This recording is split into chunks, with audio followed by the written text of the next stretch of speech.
lumpiang sariwa. Ang ating ingredients ay bawang or garlic, onions or sibuyas. Meron din tayong carrots, tapos green beans, potatoes or patatas, and yam or kamote. Maglalagay din tayo ng shrimp. Okay, ngayon, umpisahan na natin magluto ng lumpiang sariwa. Lumpiang sariwa or lumpiang vegetable. Okay, ngayon, umpisahan na natin magluto ng lumpiang sariwa. Ang ingredients natin muna ay oil,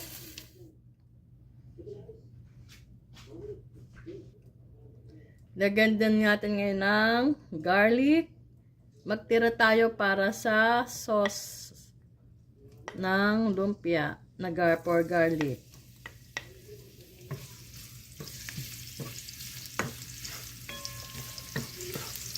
Hintayin muna natin siyang mag-toast.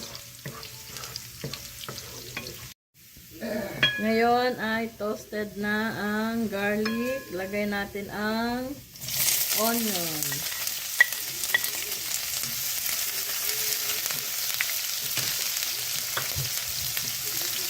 Ang shrimp.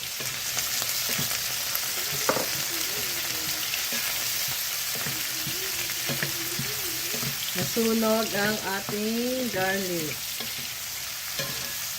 Okay lang. Okay lang yan. Para mas masarap.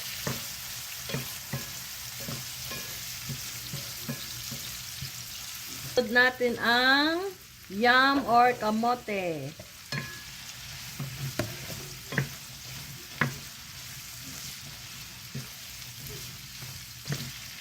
Tingnan natin siyang medyo lumambot. Lagyan natin siya ng nor cubes.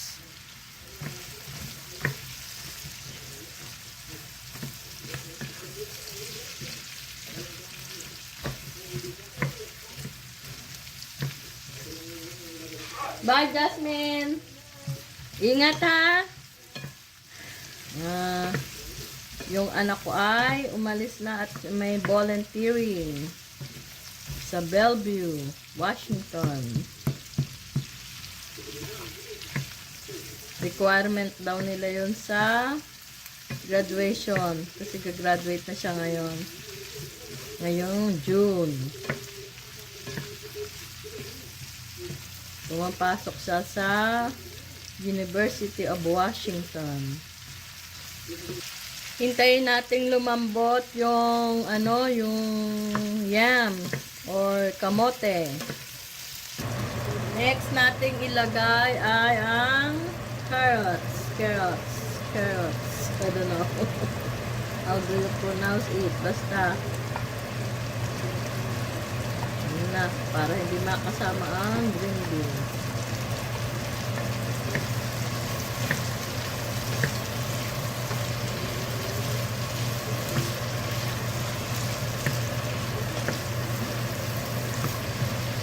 Hintayin din natin lumambot ang carrots. Takpan muna natin para mabilis siyang lumambot.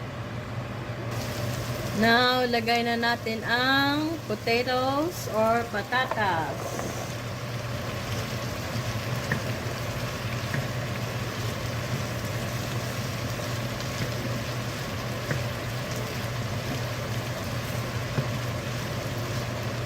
As much as possible, don't add water.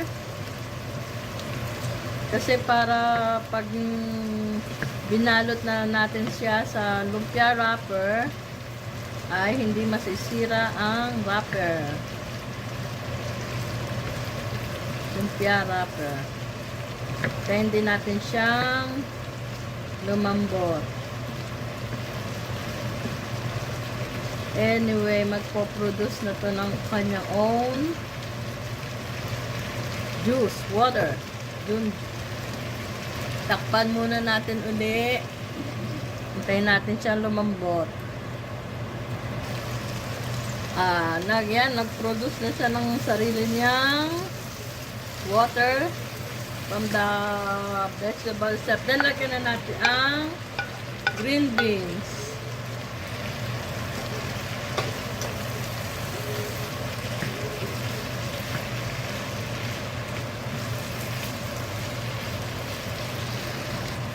Lagyan natin siya ng black pepper.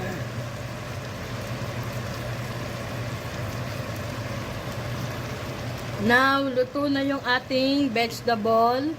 Tapos, kailangan natin siyang hintayin na lumamig.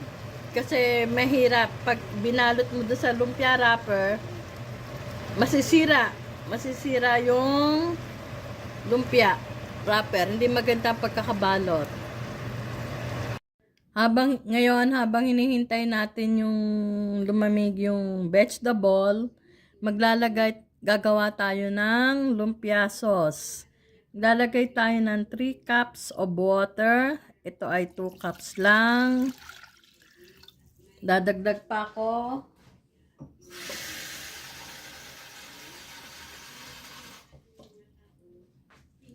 Ito 3 cups of water na. Naglalagay din tayo ng 1 cup sugar.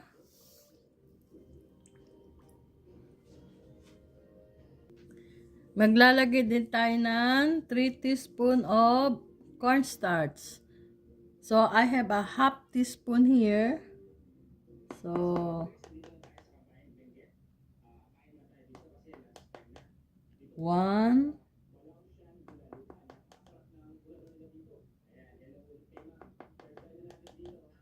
2,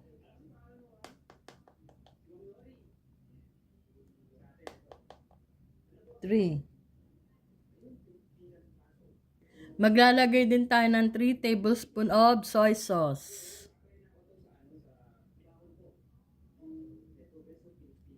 1, 1, kasi half lang tong aking teaspoon na to. 2,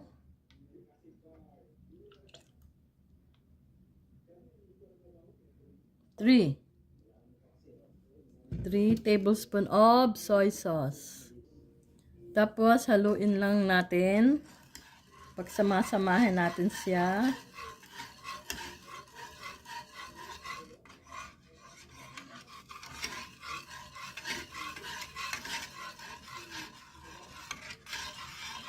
Hintayin natin sumama yung cornstarch. Hindi siya buo. Hindi siya buo. Ano ba 'yun? Ngayon, ano na siya, yung nawala na yung buo-buo ng cornstarch. So, start na natin siyang lutuin. Halo-haloin lang natin siya. Hintayin natin siyang maging thick yung sauce.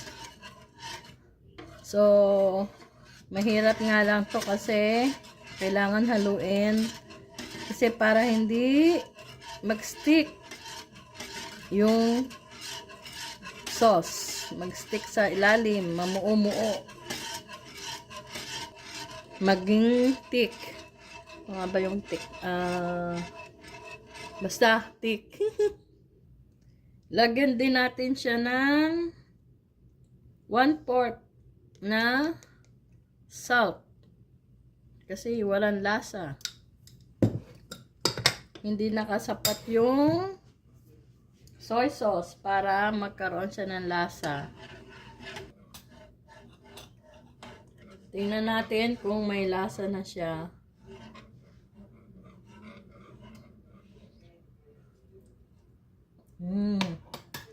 Much better. Malapit lang mag-thicken yung sauce. Lumpia sauce. Okay guys, ma-thickened na yung sauce. Kaya lagay na natin ng garlic. Lagay natin siya ng garlic.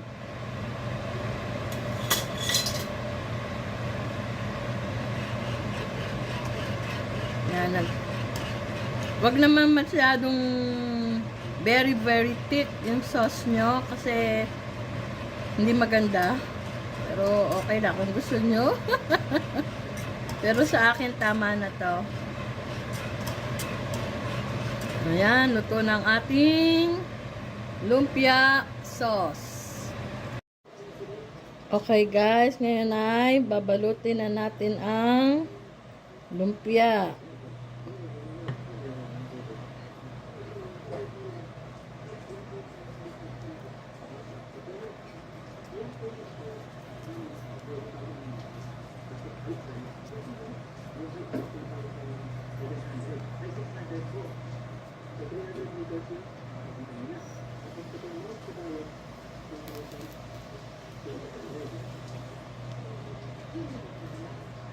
So, isbalot ulit tayo ng isa pa.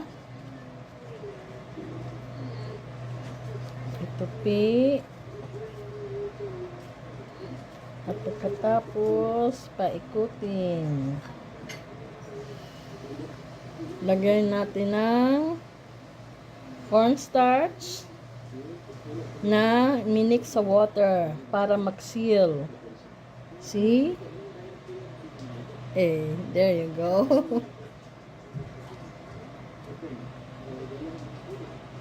Okay, magbalot tayo ng isa pa.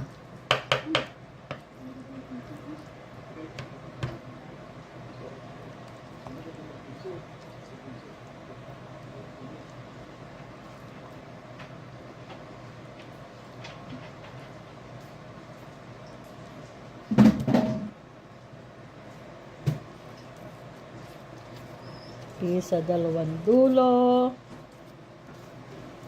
paikutin, then lagyan natin ng cornstarch mixed with water to seal. There you go, our lumpia. Ito na yung lumpiang nabalot. Lumpiang sariwa, atin na siyang ipa-fry. Nilagyan ko na siya ng mantika. Intayin lang natin uminit ang oil. Ilagay na natin ang lumpia. I-fry na natin.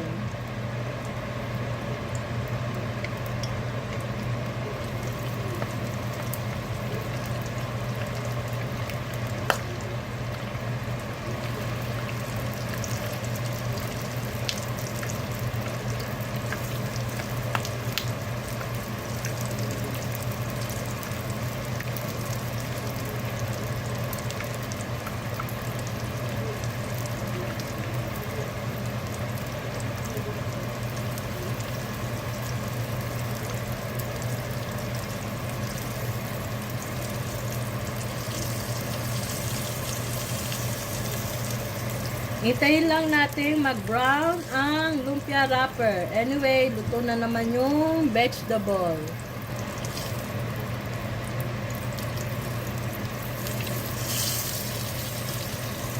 Yan, brown na ang lumpia wrapper.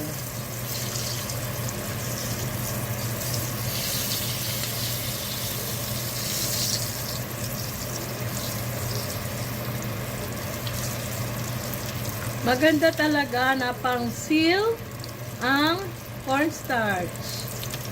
Hindi siya cornstarch. Tapos inano siya sa water, minix sa water. Nabilis lang siya nag-brown. Tayo natin yung kabila. Ayan na, crispy na ang ating lumpia. Lagay na natin sa isang lagayan.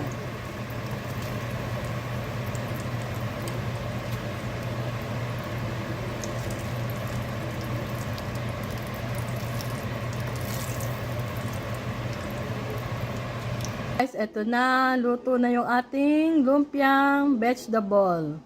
Fresh vegetable lumpia.